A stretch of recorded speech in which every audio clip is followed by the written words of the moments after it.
as I grew older, it was almost like, okay, I'm an artist. I do things this way, this is just my way and it's fine. I think that's like Yeah. a big thing that kept me in this path, I guess. Welcome to the Carla Rand Show, a weekly podcast designed to dig into the lives of everyday people. People who are making a positive impact, people who have risen above and overcome obstacles. Insights and stories from ordinary individuals who inspire us all towards the truly extraordinary. Here's your host. Well, I just got to talk to Jade Roads, and her real name is Brittany Jade Galmicki, and she grew up in my hometown of Edson, Alberta, and I actually knew her as a young girl. I knew her family, a lot of business people in her family, and I kind of grew up with them, and it's just really neat to see where she's at right now. She's become a musician, and she's really exploring the artist world, and that was like her full-time job for many years, and so being able to just hear about that, how that process worked, how did she become an artist, what is she doing now, and really a lot of that introspective stuff, like what has she learned, how has she grown, what does she still want to learn, what has she had to stop doing, all of that kind of stuff was really powerful. And also, of course, she shared with us her message to the world, so that's also really powerful. So let's get into this conversation. I know you're gonna love it. Okay, so I have Jade Roads with me today, and Jade Roads, I am so excited to be on here with you, and I actually was quite persistent, wasn't I, about getting a hold of you?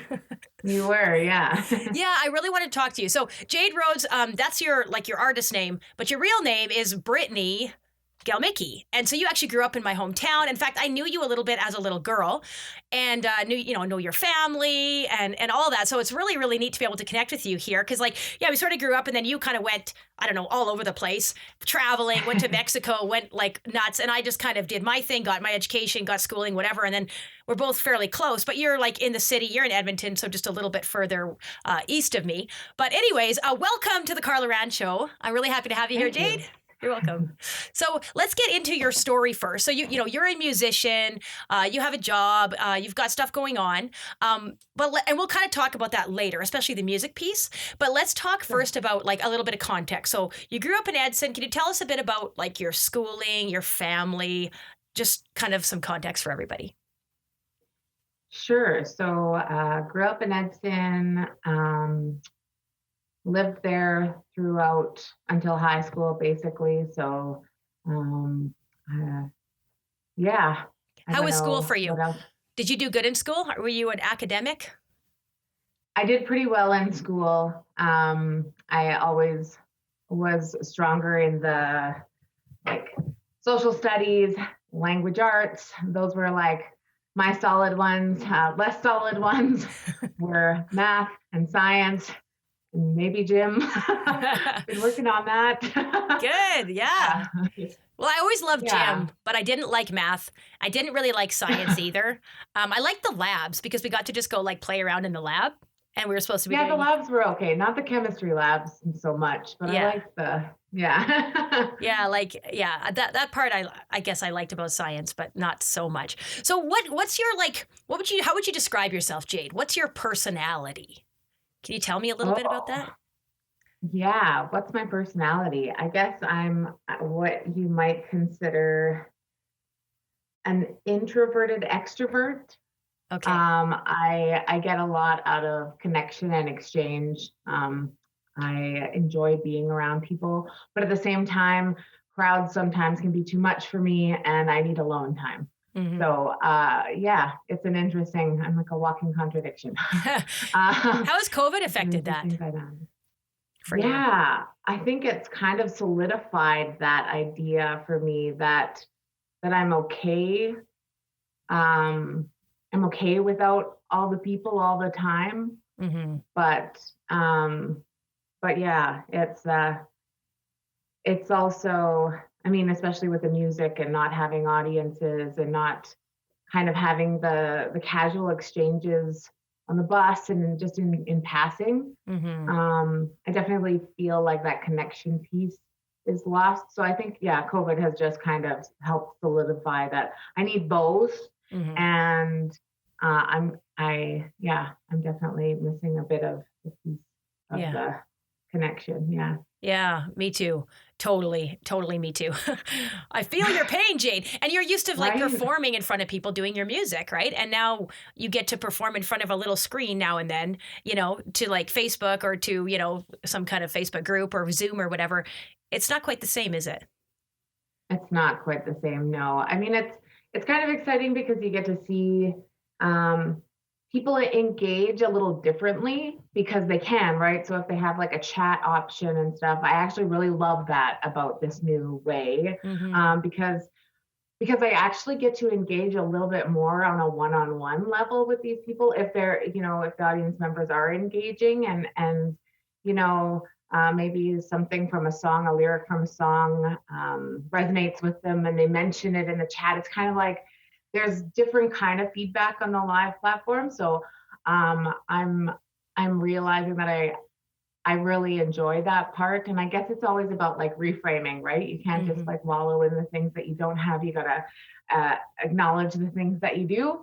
So yeah, that's been a positive kind of development out of the live streaming delivery of shows and stuff. Yeah, that's good. I'm glad that you're, trying to be positive. You're right. It's like sometimes just reframing it rather than saying, this sucks and I don't want to do this. It can be more like, okay, this isn't exactly the way I want to do it, but what can I do and what is good? So you just demonstrated that very well right here, right now. So thank you. Yeah. So tell me why you're an artist, Jade. Like, is it that you consider you an artist, or are you just wired that way? Did you develop that? Like, can you describe that a little bit, how that process worked, especially for you? I think originally it wasn't really a choice. It was just kind of something that developed over time. Luckily, I grew up in a family that really nurtured the artistic side of me. I had a piano at my grandparents' house as a kid, so I used to plunk away on that. And I was always writing. And yeah, like I said, my parents always kind of nurtured that. So it came naturally. I was writing songs as a little kid. Also, I think Edson has a really great nurturing arts community as well. I think there were a lot of opportunities, both in school as well as like extracurricular kind of things, that I think, well, I'm really grateful for because that kind of helped develop me as an artist. Yeah, like I said, I don't think it was a choice. I think it was something that chose me. And then as I grew older and had the choice, by then it was already like I couldn't choose anything else, right? Yeah. Yeah. Well, I think it's interesting because you say that your family nurtured that side of you, but correct me if I'm wrong. I don't think there's very many people in your family that are artistic, right? Like, it's not like your mom's a singer or, like you kind of did that on your own, but it was very much a part of you and your family. They weren't like, oh, don't go and do that, Jade. Like, you need to do something else. They were okay Right. with that, right? Yeah, no, that's for sure. That's true. Because some artists, they grow up, they're always singing and their family's always doing music, and it's just like it becomes a part of them. So I think it's interesting because you can have that happen where people become artists, like basically because they were sort of forced into it and they don't even really identify as an artist. Or you can have someone that is like in your case where they never really even probably thought of that term, but it just kind of happened. And all of a sudden they're like, wow, I'm doing music all the time and I love this and I love expressing myself through music and writing, and you know what I mean? Yeah, totally. And I think as I grew older and kept choosing it, it kind of became something that allowed me to live by my own standards. It's almost like a free pass. Not that we need a free pass, but I think that like in life, we often look for something that makes us so much ourselves or makes us feel so much ourselves that it becomes the excuse. I don't know if that makes sense. It's like the thing to hold on to. So as I grew older, it was almost like, okay, I'm an artist. I do things this way, this is just my way and it's fine. I think that's like a big thing that kept me in this path, I guess. Did you struggle with that? Like the whole idea of this is just me? Like, did you find that you were always trying to adapt and be someone that maybe didn't feel genuinely real? Or did you feel pretty natural? Yeah, of course. I think it's it's always been a bit of a struggle is not necessarily fitting into the expectations and being the only one in the family that's an artist, and doing the artsy thing or doing the unconventional thing. My family, as they're business oriented, more kind of the traditional business oriented, and things like that. And so, having that background, I think really helped me as an artist to develop my own, strategies and marketing and all those kinds of things. But yeah, it was definitely a struggle kind of accepting and keeping to keep choosing, right? As you get older, and we start to look at, okay, I should probably get a real job. I was doing music full time for a few years abroad, and just kind of being there's all these expectations outside of family, because like I said, my family are really nurturing, and luckily they didn't expect that I would do the same as everyone else, right? But of course, there's always that societal pressure of what it looks like for a 25-year-old or a 35-year-old or whatever, what it looks like, where you should be and what you should be doing, right? And so, again, I think the artist identity that I've embraced has helped me to live more authentically, to just kind of do my thing and become more comfortable. And this has been a journey. This is not something that just all of a sudden happened. This is still happening. I'm still not quite there. Doing work on that, but I'm glad you said that. I'm glad you said that, because it's like, oh, look at Jade. She's arrived. She's got no more issues. Oh, that's what I need to do. It's like, no. Yeah. No. I think it'll be a lifetime learning thing. I think it's always, we've always got things that we can learn and grow from. But yeah, I definitely feel like I'm more in a space of a more authentic lifestyle and living and being existence, I guess. And I do think that the art, if you will, has helped me with that piece of my identity, I guess. Yeah, and I see your family as very you have a lot of strong, powerful, entrepreneurial men and women in your family, right? And so I really feel like you probably grew up probably similar to me in that you probably felt like you could kind of do, correct me if I'm wrong, but kind of whatever you wanted to. You had a lot of empowerment, I guess, to be I could do this, Absolutely. I could do that. Why should I don't feel limited at all. And that's how I grew up too. I never really felt limited. I felt like if I want to do something, I can make it happen. I might have to work my butt off, but I can make it happen, Absolutely. And that's a good feeling. It is a good feeling. It's a gift, right? It's a gift that your family has sort of passed on to you, because a lot of people don't have that. They're so limited because they only see things in a certain way and they don't understand what's actually possible for them, Totally. I'm so grateful for that nurturing and that empowerment growing up in my family and having, yeah, exactly. I remember leaving high school and, my parents both pushed me. They knew I was originally wanting to go into musical theater. And my dad was like, if you're going to do it, go do it. But he said, just do it the best that you possibly can. And that was it. That was the message. It's just go and do it. You're going to do it and do it the best you can. Right. And I didn't end up pursuing theater arts, actually. It ended up kind of taking a bit of a detour. But yeah, that was the message that I was lucky enough to have. So I definitely am grateful for that. Yeah, because I've had other guests on that totally didn't have that experience. They were just everything that they said, oh, I want to try this. And it was no, you're never going to be successful at that. Oh, don't do that. So it was the path was carved out for them and they were supposed to follow this path. Right. So it's nice to have that freedom.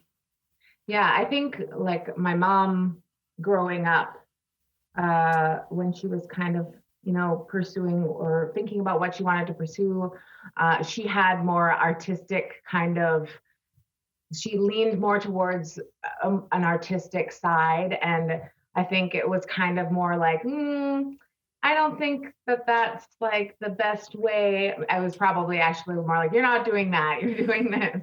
Um, my grandma was a strong woman. Yeah.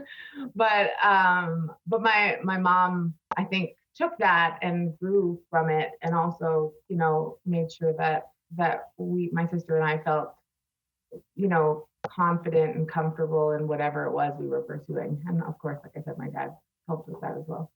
Yeah, and I feel like I don't want to like belabor this because I want to get into your music more, but I just feel like this is a really important point and a really important thing to take away because so many kids are doing what they think their parents or their grandparents or their friends or whoever, teachers, want them to do, right? And so many Yeah. parents, they don't understand that they're doing this. They don't mean to, but they end up pushing their kids in a certain direction. Like maybe they always wanted to be the star of the basketball team, so they're going to push their kids that way. Or they always wanted to be a doctor, so they push their kids that way. And your kids are not there to live out your dreams, you know? Your kids are there with their own unique gifts and abilities. And I think to be able to just nurture those and, yeah, you're really strong here. This is awesome. You're weak here. Like, let's work on this. You love this. Let's do more of that, right? Like, just really allow them to be free, like, and to be able to choose their own path, Totally. Yeah, absolutely. Maybe not when they're 2 years old. They can't be free and choose their own path when they're two. But as I don't know. age, You got to kind of guide them. yeah, at first you do. So let's Yeah. let's talk about your music now, Jade. So why do you play music? What does music do for you? What does music do for me? It does a lot of things for me, but I think it helps me to connect with myself. And maybe I think it helps me to feel free. Like, it's a strange thing when I'm playing music, especially for an audience. Like when it's that exchange dynamic, Mm-hmm. it kind of it helps me let go of everything else that's happening. Mm. I mean, there's still a level of focus that I'm like watching because I'm reading the crowd and I'm hyper focused on everything, right? Like it's like this crazy multitasking that's going on while you're playing, and you're, remembering the words and remembering the lyrics and like feeling it and like feeling the audience and watching, everything that's happening. But it definitely feels like the most real thing for me. So it grounds me. It gives me roots. It helps me to connect. Like I feel like music has been the ticket to so many connections in my life around the world in ways that like would have taken so much more time and nurturing. I think like it's like almost like an automatic. Mm. Whereas, as a person without that element, it might have taken me a lot longer to try and build that connection or that relationship or whatever it was, Mm-hmm. Yeah, Yeah. I understand that. So music, so the performance, you love the performance part. You feel like that's where you're the most alive, would you say? Yeah, absolutely. It's just like it's indescribable. Mm. But definitely it's freedom, it's expression. It's kind of like, obviously there's things that go behind the show and you're crafting it, right? But it's this intentional freedom. Mm-hmm. I don't know how else to describe it. So how but would you compare that to when you're sitting, in your room, just like writing out a song and plunking away, on the guitar and trying to figure out the chords and the progressions and the melodies? How does the performance differ to the experience of actually like creating the song originally? Yeah, I mean it's kind of like the follow through, right? Mm-hmm. It's kind of like the writing process is different because it's putting ideas into some sort of structure, right? Like ideas and feelings, and then once you've done that process and you go to performing it, it's like you've already moved through all the emotions and all the things you want it to be, and you already know, right? It's like a script that you've blocked out as an actor, and you know where you're walking and what you're doing. Not that I'm blocking out my movements. Obviously, it's a lot more free than that in my performances, anyways. But yeah, it's like a follow through. I get to just I think it's like I've done the work. Mm-hmm. So now I just get to share it. And that's the really satisfying part, right? I always wondered, do I do this for myself? Am I doing it for the audience? Like what is that? Yeah. You know? Yeah. Because it's a little bit of both, right? I'm writing intentionally, but I'm writing from, a lot of my writing, my songs are all really personal, actually. They're not I don't often take the position of someone else. It's like directly related and personal to my life at some point, right? It's not usually general. Yes. So it's a really vulnerable place that I put myself in when I'm writing these songs and I'm sharing them. But it's kind of like once I've written it, I've processed it, and it's like a therapeutic kind of thing. Go through a breakup, write the breakup song, then you're like done. You're like, okay, I'm good now. Moving on. Let's just sing the song and carry on. Yeah. Have you ever done a song and performed it or put it out there, like whether online or social media or as a performance, and you didn't get the response you wanted? Or is it always, or do you not have super high expectations for the response?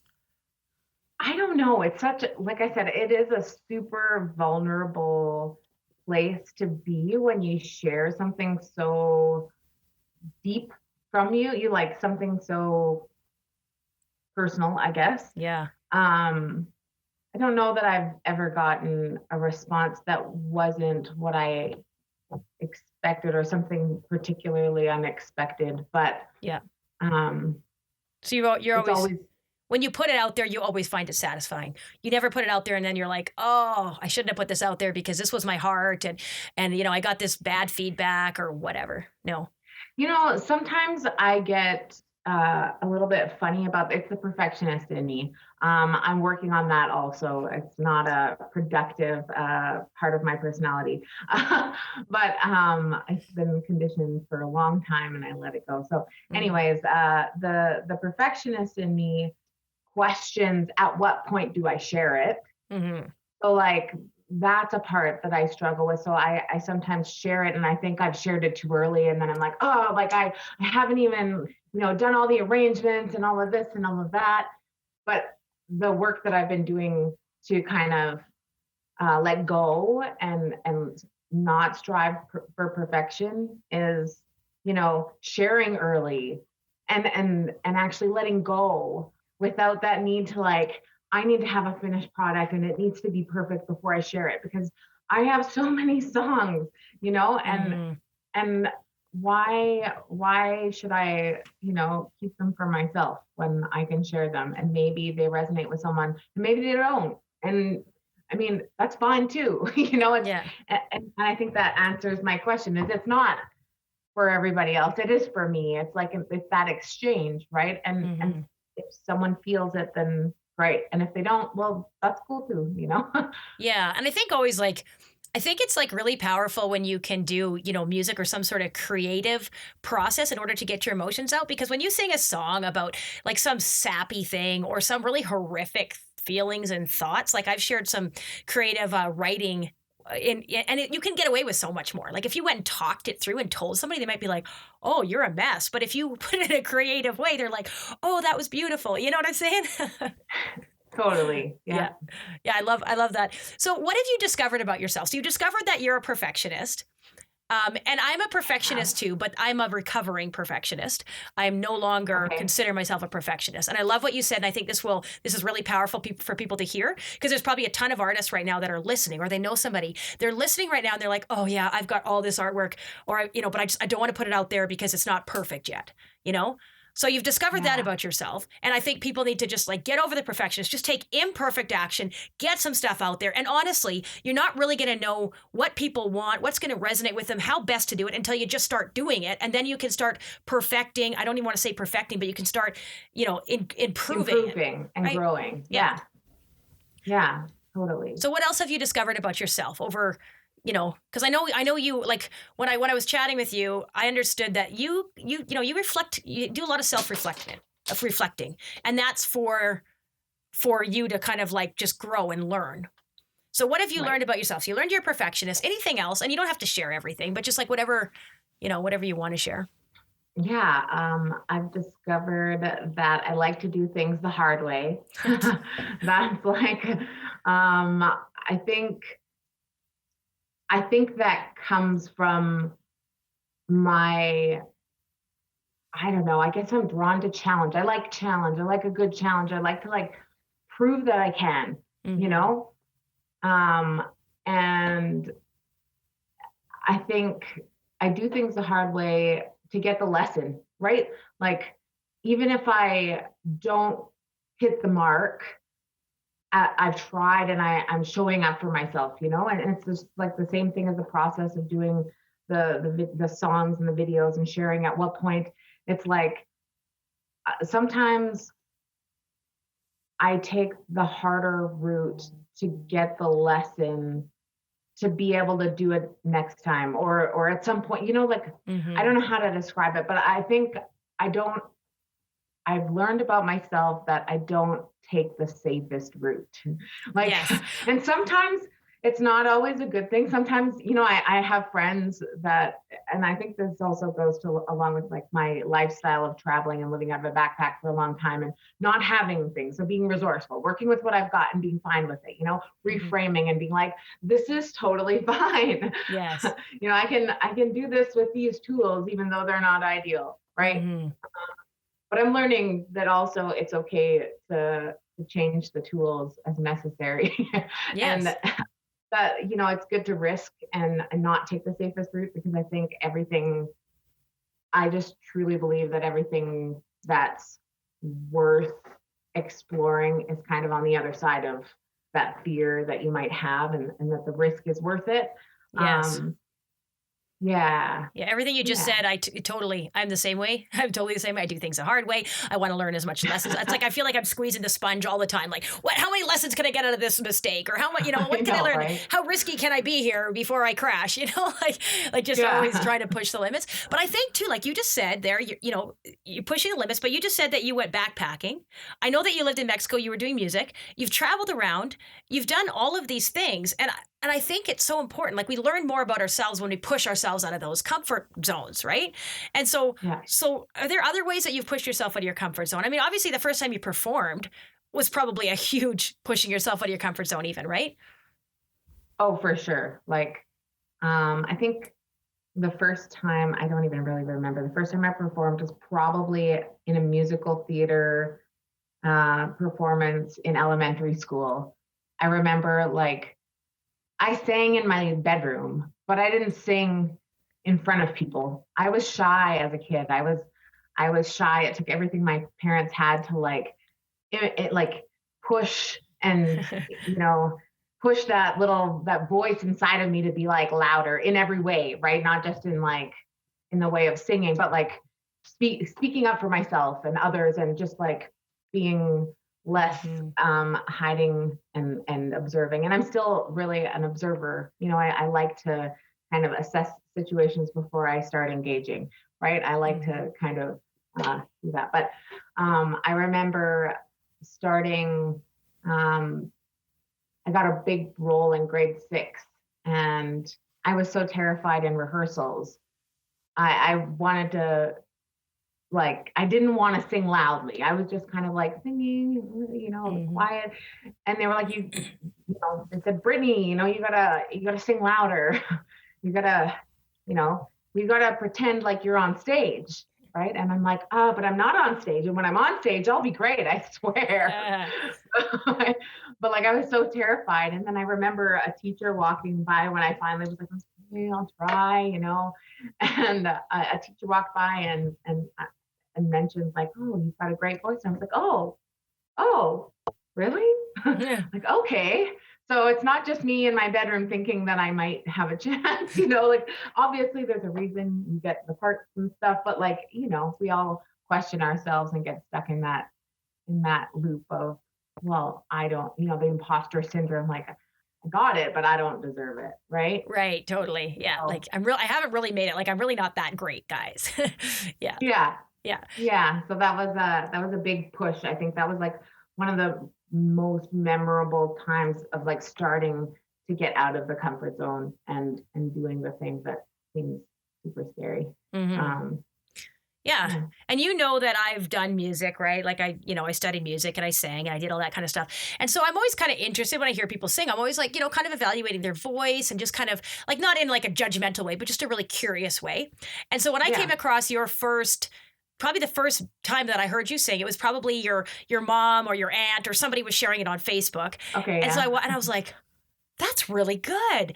And so then right away, I think I just started to kind of, I don't know if I followed you or how it worked, but I'd see that one, then maybe I'd see another one that they'd post at Christmas time or something. And I was like, I really Right. like that. And so can you explain, because people are probably listening and be like, well, she's talking about music, but what kind of music does she even do? How would you describe your style?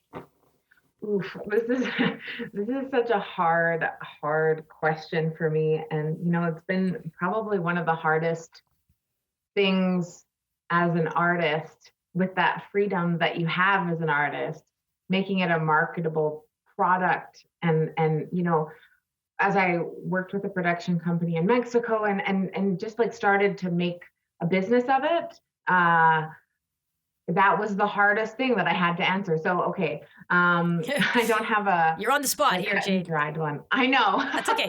uh, I would say it's probably a mix of soul, blues, folk, reggae, with like some threads of Mexico in there. Like basically, I mean, Mexico influences my music really deeply on like a personal level, as well as musically, right? Like I was really inspired by their traditional folk music and stuff like that. So I try to keep that in there. And the reggae scene, like I was exposed to reggae there. I never knew what reggae was when I was in Canada. I had no idea.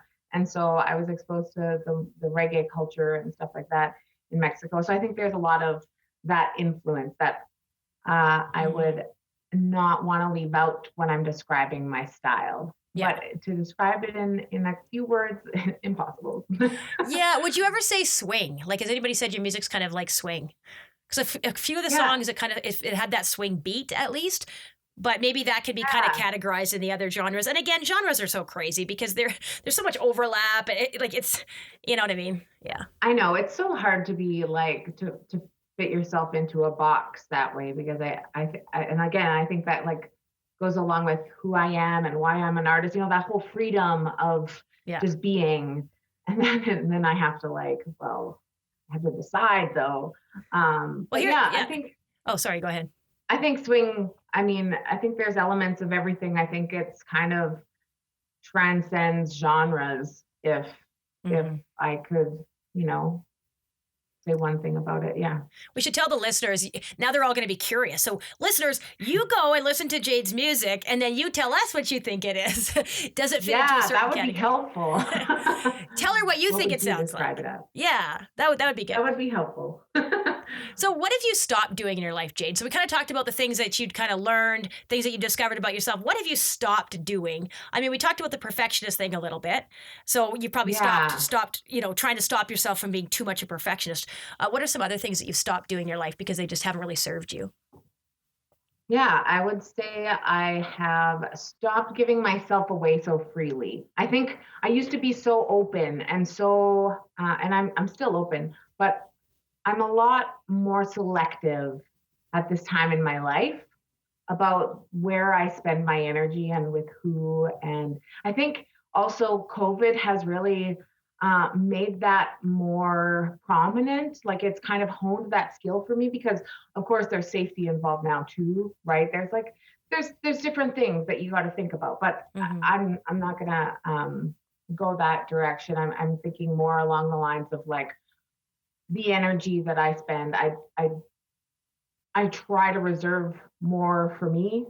Whereas before I was less mindful, and I would end up in all situations and I would always just be like, yes to everything, life, Yeah. And then I would find myself in places and situations that I didn't really want to be in. But it was that wanting to get out of the comfort zone, right? Wanting to like push boundaries and limits and experience a life that I hadn't known before, right? I grew up in Edson. I grew up in a comfortable home. It was safe. It was privileged, like I had a lot of privilege. And so I think there was a big thing that pushed me as an adult to want to know more, right? So I made myself open to everything and said yes. Mm-hmm. And then just to like have a wider perspective of the world and like of people, right? Mm-hmm. And so now I try to live more intentionally, right? Like I try to be more selective and ask myself, does this fit in with what I want? Right. And I think, I mean, in your 20s, when I was living abroad and doing all the things, I think at that, in your 20s, you are just exploring, you're discovering, you know, things about yourself, things about the world and all those things. So it was a good time to be doing it. But I probably didn't, well, I can say for sure that I didn't know what I wanted, right? I had, there's essences and things that still stay true to me, but now I'm living in a more intentional way and kind of not giving myself my time away so freely. It's like there's a pendulum. It's like, you know, there's Jade over here, you know, growing up, you know, safe and kind of hiding, you know, like don't get yourself out. Your kid, you know, your parents trying to kind of push you out of your bubble a little bit. Yeah. And then you're like, woohoo, you get a little bit of freedom, you know, you're traveling. Hey. It's like, let's go crazy and do all the things. And then you probably wear yourself out, I'm guessing, right? So now you're kind of trying to find that sort of balance there, right? Totally. I'm totally at a place where I'm looking for balance. I just want to pursue the things that mean the most to me and kind of get rid of the fluff, right? Mm-hmm. I think I've stopped choosing things, or actually, well, I'd like to say I've stopped, but this is work that I'm doing on myself. So I would say choosing things in life out of lack. So this is a big one for me, abundance. And this is something that I learned a lot about in Mexico as well, just in the culture and the way that the language works. And I mean, abundance is like such a huge thing, right? And I had a friend who used to say, like, if you say abundance at least once every day, just say it, you'll have more. There will be more. Because by acknowledging it, you're perpetuating it. So the whole thing of choosing out of lack is kind of like when you don't have something, so you'll take something, whatever it is, but it's not exactly what you want, right? Mm-hmm. So you're choosing because there's a hole and you want to fill it. So I did that a lot, and I didn't realize that I guess this is another discovery, that a lot of my life, I had holes that I didn't recognize or acknowledge, and I filled with things that I that weren't necessarily what I wanted there, but it was a way to fill it. Yeah, exactly. And so I've been working really hard at this point in my life to actually be a lot more mindful and looking at what I need and what I want, and actually like checking in with myself instead of just being like, whatever the world has for me, I'm going to take it, you know? Yeah. Because that doesn't work. That doesn't always work. No, and it's so true. Like you think of, you know, like we all have this constant sort of longing, right? We have those needs that need to be met. We have this constant. And I think like you described it so well as a hole, right? Like you have this hole. And I think so often we try to fill it with something. And people do it with drugs and alcohol. They do it with sex. They do it with bad relationships. They do it with all kinds of ways. And it doesn't fill the hole. Like it fills it for a second and then you're empty again. You're empty again. You're empty again, right? So I think what you're saying is just like finding out, what do you actually need? What do you actually desire? What's actually going to fill that hole, rather than just desperately, like out of lack, just being like, I just need to fill the hole. You know what I mean? Yeah. And finding ways that you can do that without needing any one or thing in particular, right? Like the things that yourself needs, or your like inner child, right? Like those things that nurture you in a way that you can control, right? Mm-hmm. And you don't need to rely on something or someone to fill. So then you can actually do what you need for yourself and fill that hole. And then you're full, you're good. You're like, you know, you're good to go. And if someone comes along and like wants to hang, you're like, cool. If something comes along and you're like, okay, that's great. But I'm not choosing it because I have an empty space here. I'm Yeah. choosing it because that feels right for me and I like it. Right. Like, Yeah. and it's so different. And I'm learning this. This is, fairly recent developments in the last few years. And so it feels good. So it's a Good. good one. I think that, and it's so powerful. Like, if people just stop and think, okay, what am I doing to fill those holes, those gaps in my life? Are those helping me or not? And if they aren't, let's dump them and let's find the things that are going to truly fulfill us. And so that we don't feel like we're running around, like a Swiss cheese with all these holes that we're trying to fill. You know what I mean? So Totally. That's yeah. it. Cool. So I need to ask you a big question. What is your message to the world, Jade? If you could say kind of one thing or two, maybe even three things at the most, what would be your big message to everybody listening? I think a big part of my message would be just to live outside of fear, to just go for it. Mm-hmm. You're going to have that fear, but go for it anyways. Mm-hmm. Take the risk, take the chance, take the lesson. There's like such a freedom of choosing something despite the fear, and it's satisfying and empowering. And so I think, when the stakes are higher, it's scarier, but every time we try and miss, we're just that much closer to hitting the mark, right? Mm-hmm. And dang it, be kind. Yeah, be kind. Exactly. No matter if people agree with you or not. If you, think somebody else is a complete, crazy, idiot or whatever words you want to use, be kind to them anyways. Yeah. Yeah. Yeah. I think that's a big part of my message. Just, well, thank you. Being good to each other and yourself. Yes. Thank you. And I love what you said about the fear too. Yeah. What was it? Something like, I don't know, success or progress or whatever it is outside of your comfort zone. It's like on the other side of your, the kind of comfort zone. And I feel like, yeah, you just got to kind of smash out those fears. If you're afraid of it, it probably means that you need to push into it till you overcome it. Yeah. If it hurts, yeah, you'll get on the other side of that and you'll be like, oh, why didn't I just push through that before? Yeah. Do you feel like it can, we'll kind of end quickly, or pretty soon, but do you ever feel like it can be almost an addiction? Like I have a very addictive personality. So sometimes these crushing the fears, I'm like, yeah, let's do more of that. So it's like, I'm always trying to okay, what else am I afraid of? Okay, I got to do that. What else am I afraid of? I got to do that. And I think it can be very empowering, but maybe it can I don't know. Do you sometimes get caught up in that or no?